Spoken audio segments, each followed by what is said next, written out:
Hello, everyone. It's me, Uncle John.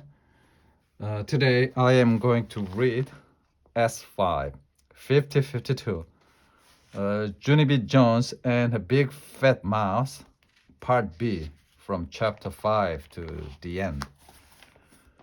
Chapter 5, Shining. When I went back inside, Ollie was still very screaming. That's 'cause Mother couldn't find his pacifier.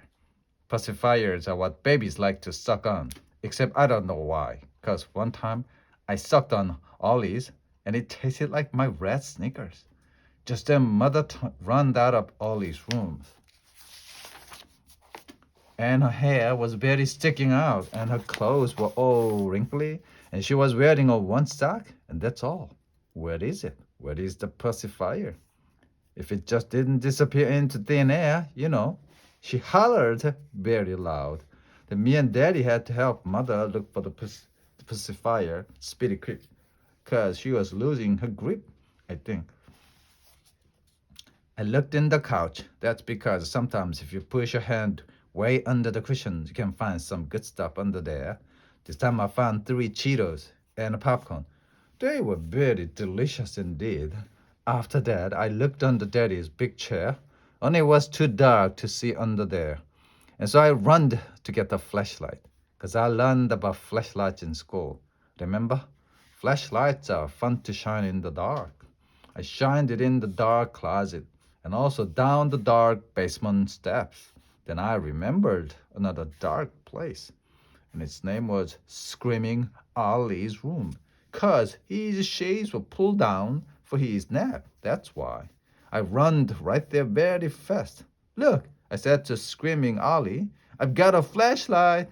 I shined it on his ceiling. See that little round circle of shine up there, I said. Then I shined it on his jungle wallpaper. See the monkeys, Ollie? And the hippopotamus something? I asked him. Only Screaming Ollie just kept right on screaming and he didn't show courtesy to me. Courtesy is a school word for listening very polite. That's how come I shined it right in his big fat crying mouth. Except for just then a problem happened, and it's called Mother sneaked up on me in her quiet sock. Junie B Jones, what in the world do you think you're doing? She hollered. I did a gulp. Then my heart got very pumpy because I was in big trouble. That's why. I'm shining, I said real soft. Out, she said, out right now. And so that's how come I started to leave. Except for then the flashlight shined on the floor. And I saw something very wonderful down there. Hey, look, it's the pacifier. I shouted, I found the pacifier. It was hiding under the rocking chair. Then I hurried to pick it up and I gave it to Mother.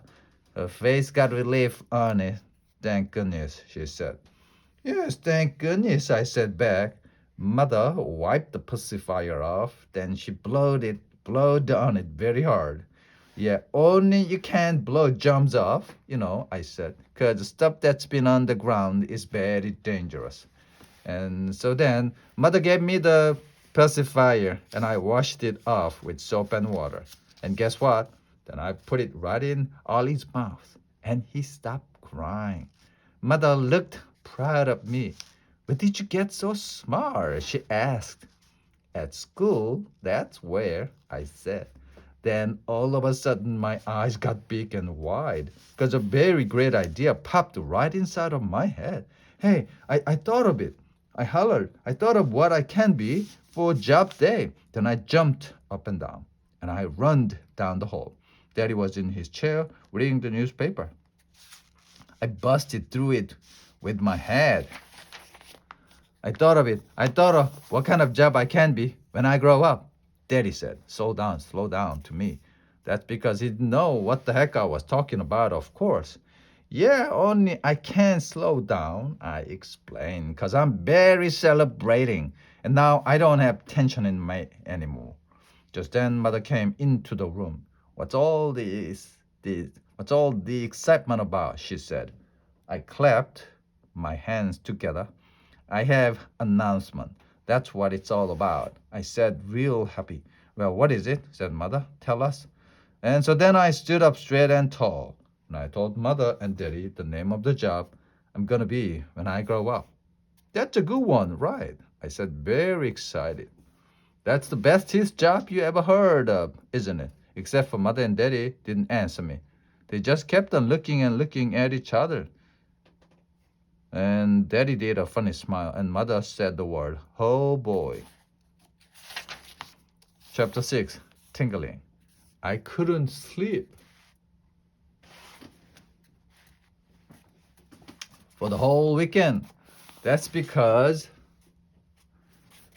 I had tingling excitement in me about job day, and my brain wouldn't settle down. And so on Monday, I zoomed to the bus stop very fast. Look, Mr. Wu, I said to my bus driver, look what I'm wearing today. Then I opened my jacket and I showed him my job clothes. See, it's nice pants and dangling keys and a paintbrush, I said.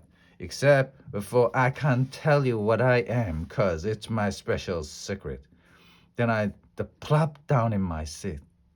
And me and Mr. Wu drove to the next corner. That's where my bestest friend, the Grace, got on. She was wearing Mickey Mouse ears and a dress with red and white polka dots on it. Grace, I said, barely smiling. You look very beautiful in that dirty thing. I know it, she said. That's because I changed my mind about who I'm going to be when I grow up. Now I'm going to be Minnie instead of Mickey. Then I stopped smiling. My stomach felt very sickish inside again, because that meant Minnie Mouse was a fake too.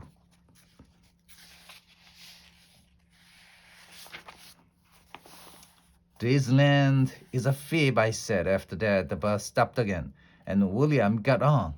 He was wearing a Superman outfit, except he had a W on the front of him and not the letter S. The W stands for William. He said to Mr. Wu. Does that mean you can fly? Asked Mr. Wu. Then William grinned very big, and he held out his arms, and he jumped way high in the air, except for he didn't fly. And so he just sat down. After that, other kids got on the bus too. And Roger had on keys just like me and also plastic handcuffs. And Charlotte was wearing a red paint apron with some watercolors in the pocket. The man Jim was wearing a white bathrobe. Hey, I've got a bathrobe just like that, Jim. I said very friendly. It's not a bathrobe, dummy, he said. I'm a kung fu karate kid guy. Jimmy's a kung fu karate guy, I said to Grace, except for he just got out of the bathtub. Then me and her laughed and laughed, 'cause that was a funny joke, of course. And job day was going to be the funniest day in the whole wide world. Chapter 7, Jobs and Jobs. When I got off the bus, I zoomed to room 9. That's because I wanted job day to start very quick. Only first, we had to take attendance. Take a roll call. And then we had to say, I pledge allegiance to the flag of the United States of America and to the republic for which it stands. Except, I don't know what that dumb story is even talking about. Then finally, Mrs. clapped her loud hands together. And guess what? Job day started. And that's what. Boys and girls, you all look wonderful in your outfits, Mrs. said. I can't wait to learn what all of you want to be when you grow up. Who'd like to go first? I would, I yelled out. Only then my bestest friend Lucille raised her hand, very polite, and she got to go first. Lucille looked the most beautifulest I have ever seen her. She was wearing a new dress that a Nana bought for her. It was the color of pink the velvet. Also, she had on shiny pink shoes and socks with bows and lace on them. Lucille's Nana is loaded, I think. Lucille went to the front of the room. She reached into a little bag and pulled out a sparkling crown with jewels on it. Then all of room 9 said, ooh, except for not the boys. When I grow up, I'm gonna marry a prince, she said, and I'll be a princess.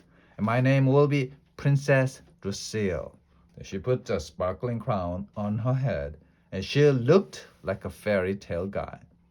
Mrs. smiled. That's a lovely thought, Lucille, she said. I know, said Lucy. My Nana says, if you marry a prince, you are set for life. After that, Lucille said her dress costed it 85, and her shoes costed it 45, and her lacy socks costed 65 plus tax. Then Mrs. told Lucille to sit down. Ricardo went next. He was wearing a round yellow hat. It was a kind of hat you can bang on. This is called a hard hat, he said. You have to wear it when you're building tall buildings, or else somebody might drop a hammer from way up high and it could hit you on the head and kill you. Mrs. smiled. So you are interested in construction, right, Ricardo? She asked. But Ricardo just kept on talking about other stuff that could fall on your head and kill you, like a paint can and an electric drill and a lunchbox. Then Mrs. said, sit down to him too. That's when William raised his hand.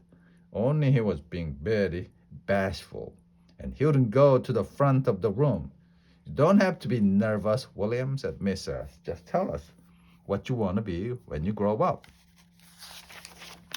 William covered his face with his hand. Super William, he said very quiet. Then he got out of his seat and he jumped way high in the air. Only his cape got tangled up in his chair and he crashed into the table. After that, Super William got very sniffling. And Mrs. said we'll get back to him later. The lots of other kids talked about their job. Like a boy named Clifton is going to be a rich and famous astronaut, and a girl named Lily is going to be a rich and famous movie star, and also she wants to direct. And a boy named Ham is going to be a rich and famous boss of a big company. And he taught us how to say the word, you're fired. And here is the bestest one of all, because a boy named Jamar Hall is going to be the rich and famous president of the whole United States. Cool, said Ricardo. Then the other boy said, cool too. I did a secret smile. Yeah, only not as cool as my job. I thought to just myself. Then I raised my hand very polite, and Mrs. called my name. Oh boy, I shouted. Oh boy, 'cause mine is even better than President of the United States. I zoomed speedy quick to the front of the room. Then my excitement wouldn't stay inside of me anymore.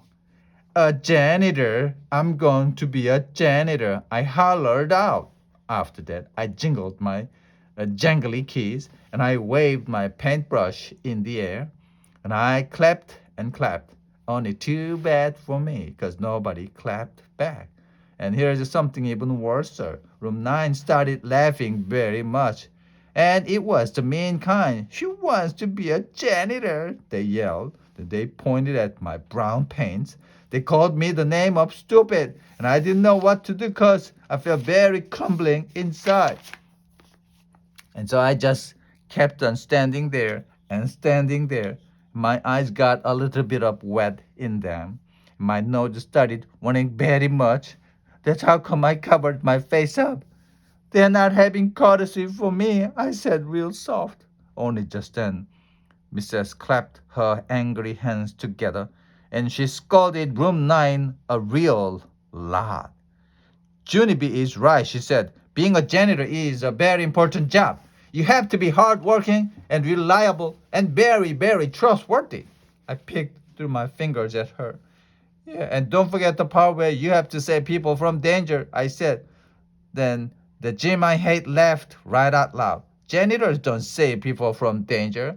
You goony bird, he said. I stamped my foot at him. Yes, they do. They do too. Because one time I was eating a dangerous lifesaver, and janitor made me spit it out. And also, he brought his flashlight to room 9 and he saved William from the dangerous dental floss. Then I held up my jingling keys and see these things? Keys are what janitor unlocked the bathroom door with. Or else we couldn't even go to the toilet. Then I showed him my paintbrush. And janitor paints a little cans too. I said, and painting is the funniest thing I love. The gym did a mean smile. Yeah, well, too bad for you, but you're a girl. And janitors have to be boys. So there. I run to his table. No, they do not. You stupid head, Jim. I said, girls can't be anything boys can be. Right, Mrs. Wright? Right? Because I saw that on Sesame Street and also on Opera. Mrs. did a smile. Then my bestest friend Grace started to clap. And guess what? All of the other girls in room 9 clapped too. Chapter 8, Gus the Vallone.